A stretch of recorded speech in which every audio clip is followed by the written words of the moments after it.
Hello, guys. I heartily welcome you all to the Legal Success Square. आज हम लोग मुस्लिम law पढ़ेंगे, उसका इम्पॉर्टेंट चीज़ें भी मार्क करेंगे जो मेंस एग्जामिनेशंस में पूछे जाते हैं। जुडिशियल एग्जामिनेशन के वेस्ट बंगाल बोलो, राजस्थान बोलो, जहाँ जहाँ ये मुस्लिम लॉ आ रहे हैं वहाँ पे। And second of all things, हम लोग कुछ पॉइंटर्स भी मार्क करेंगे जो कि हमारे आ सकते हैं प्रीलिम्स एग्जामिनेशन में।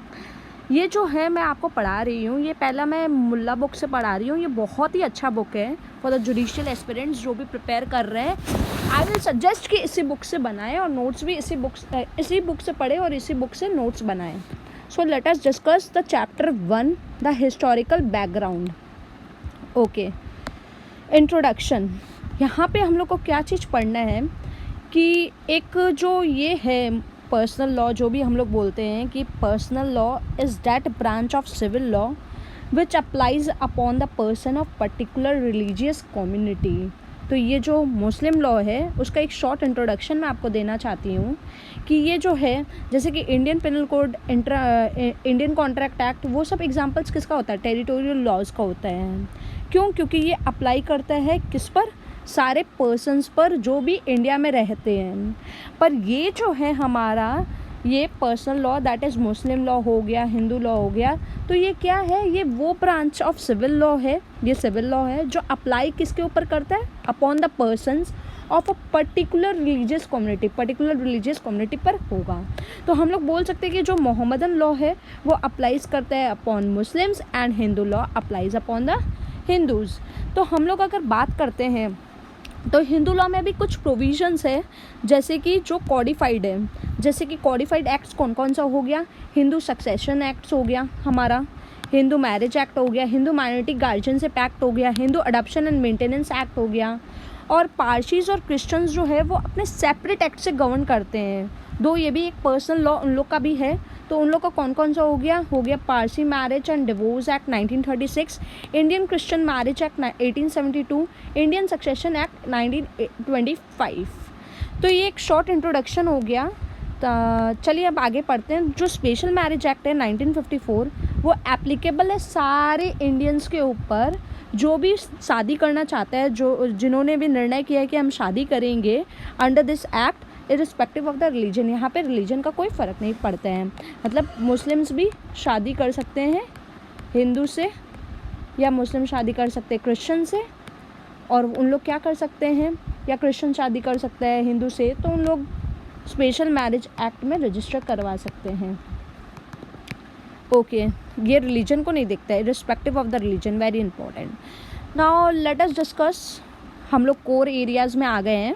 मुस्लिम लॉ क्या है? Muslim law in India means that portion of Islamic civil law which is applied to Muslims as personal law. ये क्या है? एक वो हिस्सा है इस्लामिक सिविल लॉ का जो अप्लाइड होता है मुस्लिम्स के ऊपर as a personal law. Famous jurist किसने कहा है? फिजी ने बोला है। तो आपको याद हो गया मुस्लिम लॉ इंडिया में क्या होता है? वो हिस्सा इस्लामिक सिविल लॉ का जो कि अप्लाइड होता है मुस्लिम्स के ऊपर एज अ पर्सनल लॉ। तो ये मेंस में भी पूछे जाते हैं व्हाट इज़ मुस्लिम लॉ, तो आपको बताना पड़ेगा। तो इसके अंदर क्या क्या होते हैं? तो देखिए, सबसे पहले इसके अंदर होते हैं इंजंक्शंस ऑफ द कुरान। क्या होते हैं? इंजंक्शन। पहला होता है इंजंक्शन ऑफ द कुरान, फिर है ट्रेडिशंस,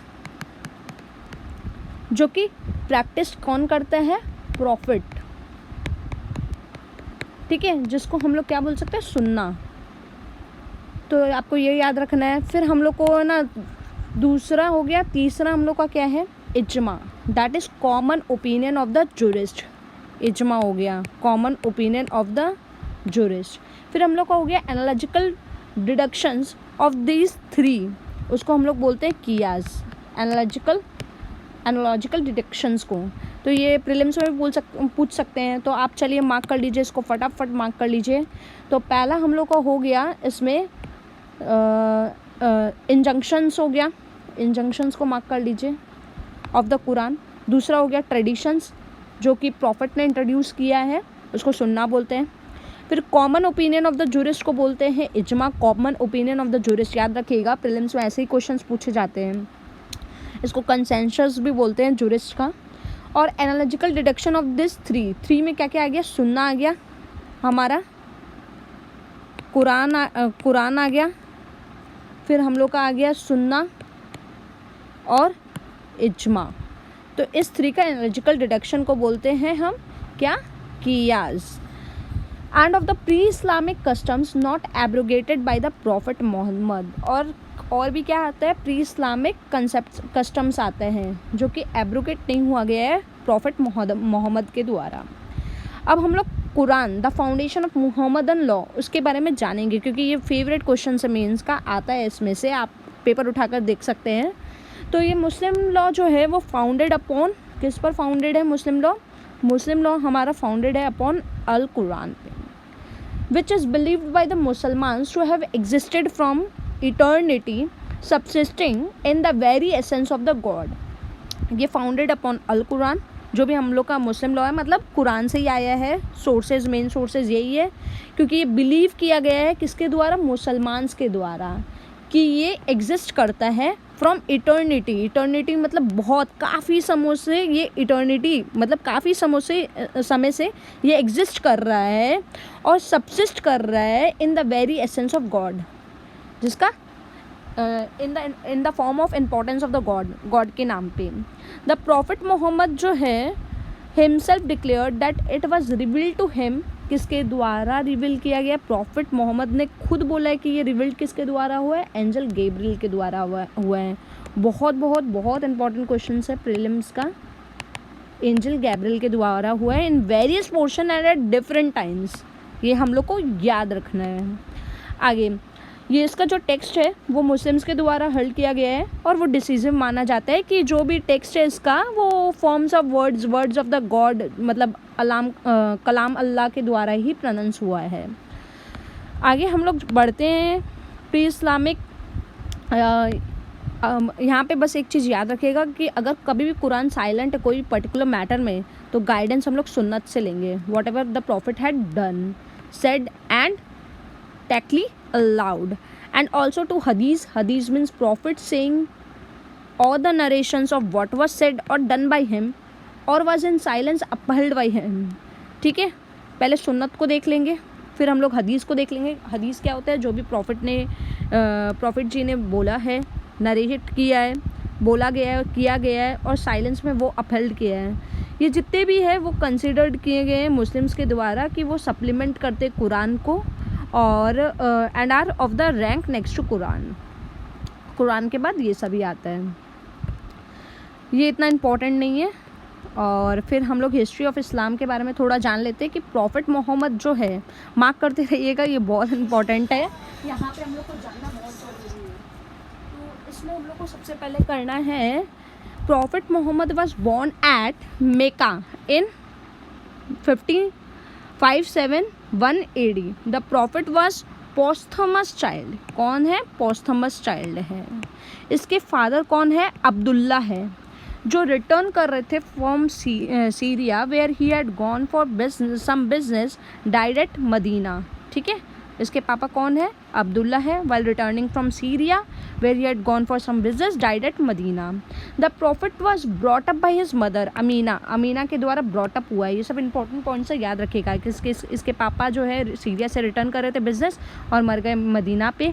प्रॉफिट मोहम्मद बॉर्न हुआ मेका 1971 में हुआ, पोस्थमस चाइल्ड था।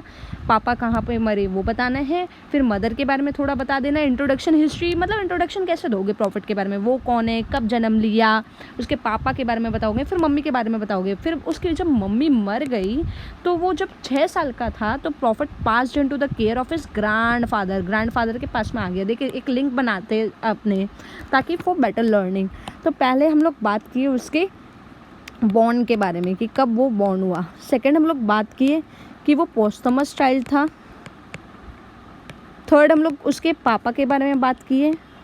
फिर हम लोग मदर के बारे में बात किए।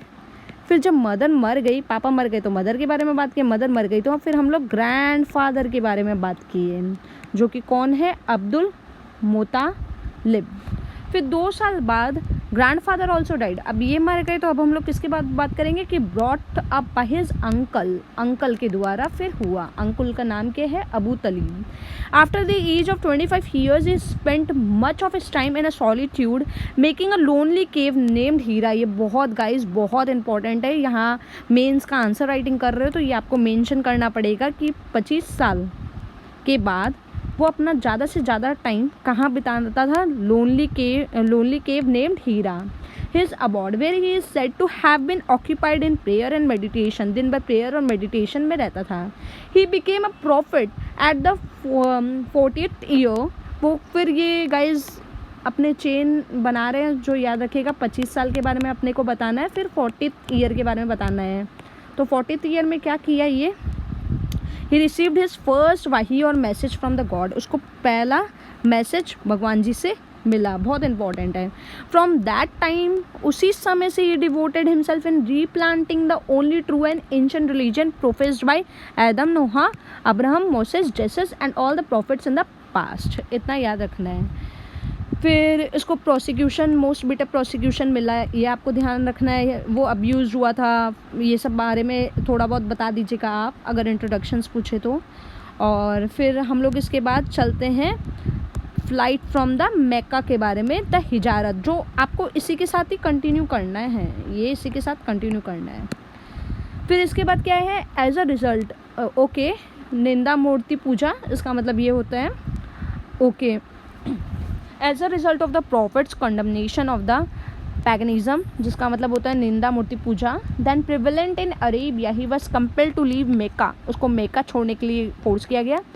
To take revenge among his followers at Medina, the flight of the prophet was known as हिजारत, हिजारत बोलते हैं, और वही मार्क करता है क्या? Beginning of the Muslim era. तो इतना जानना है आपको, फ्लाइट फ्रॉम द मेक्का किस लिए हुआ था, और to take refugee, sorry revenge नहीं होगा, टू टेक रिफ्यूजी, ताकि वो रिफ्यूजी ले सके अपने फॉलोअर्स से, अमॉन्ग हिज फॉलोअर्स के पास आकर रिफ्यूजी ले सके at Medina. The flight of prophet known as हिजारत, और ये मार्क करता है beginning of the Muslim era.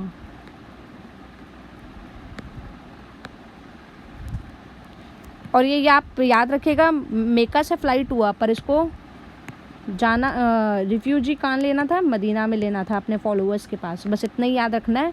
और इसी चीज़ को, इसी फ्लाइट को क्या बोलते हैं? हिजारत बोलते हैं, और यही मार्क करता है बिगिनिंग ऑफ मुस्लिम एरा, बस इतना ही याद रखना है।